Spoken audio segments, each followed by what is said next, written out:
उपस्थित सबै विशिष्ट अतिथिज्यूहरू, UNDP का कन्ट्री रिप्रेजेन्टेटिभ,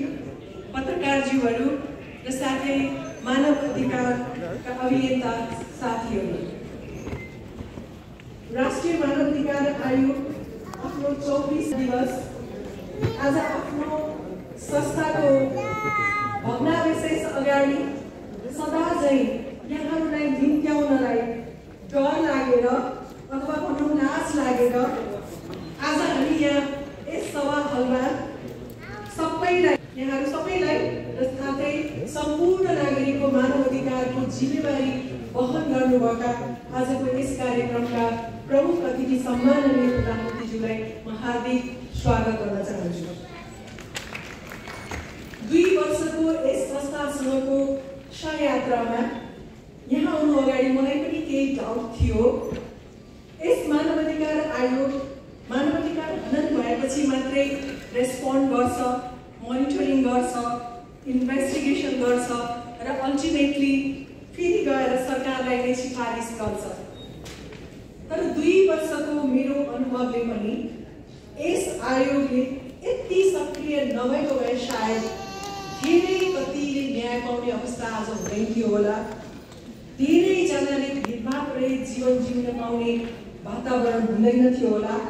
र कतिजनाले जातकै आधारले कोठै भाडामा पाउनबाट समेत पनि वञ्चित हुन्थे होला र धेरैले आफ्नो लैङ्गिकताको कारणले गर्दा पहिचान बिना हतोत्साहित भएर बाँच्न बाध्य हुन्थे होला। 1 वर्ष अगाडि म जिल्ला गएको बेलामा एकजना महिलालाई भेटेँ। धेरै वर्ष अगाडि ग्याङ रेपमा पर्नु भएर हिँड्नै नसक्ने अवस्थाका महिला केही दिन अगाडि मात्रै, केही महिना अगाडि मात्रै यस मानव अधिकार आयोगको सक्रियताले गर्दा हामी न्याय पाउँदाखेरिको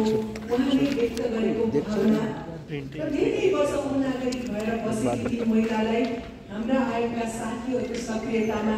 नागरिकता पाउँदाखेरिको अनुभवले मलाई यति मात्र भन्न मन लाग्छ कि म सदस्य भएको नाताले होइन, धेरै वर्ष मानव अधिकारमा काम गरेको अभियन्ताको नाताले पनि मलाई भन्न मन लाग्छ।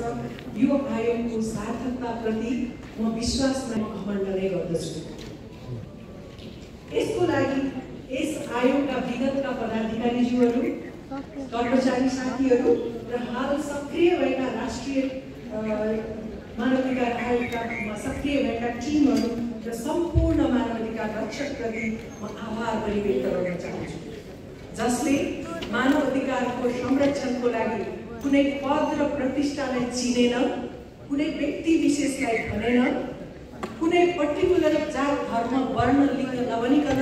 निष्पक्ष रूपमा मानव अधिकारको प्रवर्धन र प्रमोसनको लागि निष्पक्ष रूपमा काम गर्न जुन सक्षम टिम छन् उहाँहरूलाई म फेरि पनि यो निरन्तरताको लागि शुभकामना पनि दिन चाहन्छु। मार्टिन लुथर किङले भनेका थिए एकचोटि, injustice anywhere is a threat to justice everywhere भनेको जस्तै मानव अधिकारप्रति इग्नोर गर्दा, अपेक्षा गर्दा अथवा भनौँ प्रायोरिटाइज नै नदिँदाखेरि आउन सक्ने सम्भावित चुनौती, सामाजिक सद्भाव बिग्रन सक्ने डर र व्यक्ति विशेषको मात्रै नभएर राज्यकै पहिचान तथा अन्तर्राष्ट्रिय छविप्रति आउन सक्ने नकारात्मक असरमा मलाई लाग्छ यो हलमा उपस्थित हामी सबैजना प्रश्न नै छौँ। कुरा त्यति हो, कति लागू गर्छौँ गर्दैनौँ, कति आफ्नो कमिटमेन्टलाई पुरा गर्छौँ गर्दैनौँ भन्ने कुराको मूल्याङ्कन अरूले गर्ने होइन, आफ्नै इन्स्टिङ्क्टबाट हुनुपर्छ भन्ने म मान्यता राख्दछु। र यो कुरा बुद्धले दिएको वचनबाट पनि हामी मनन गर्न सक्छौँ। बुद्धले भनेका थिए, यदि तिमी आफूलाई बुझ्न चाहन्छौ भने विगतलाई निहाल। सायद यो कुरा आजको मानव अधिकारको अवस्था, न्याय प्राप्ति गर्न सङ्घर्ष गर्नुपर्ने वातावरण, इम्प्युनिटीका कल्चर देख्दा र जिम्मेवार व्यक्तिले नै पदिलो दुरुपयोग गर्दा र संवैधानिक व्यवस्था छ भन्दैमा वस्तुगत तथ्यका आधारलाई व्यवस्था गरी अदालतबाट दोषी करार भएका व्यक्तिहरूलाई पनि सजाय बिना गर्नुपर्ने कुरालाई हामी जस्ता आम नागरिकले जान्न पाउने अवस्थाबाट वञ्चित हुनु अथवा जान्न बुझ्न नखोज्नु नै आजको समयमा बुद्धको यो वचन धेरै मनन योग्य र सान्दर्भिकता छ जस्तो मलाई चाहिँ लाग्छ।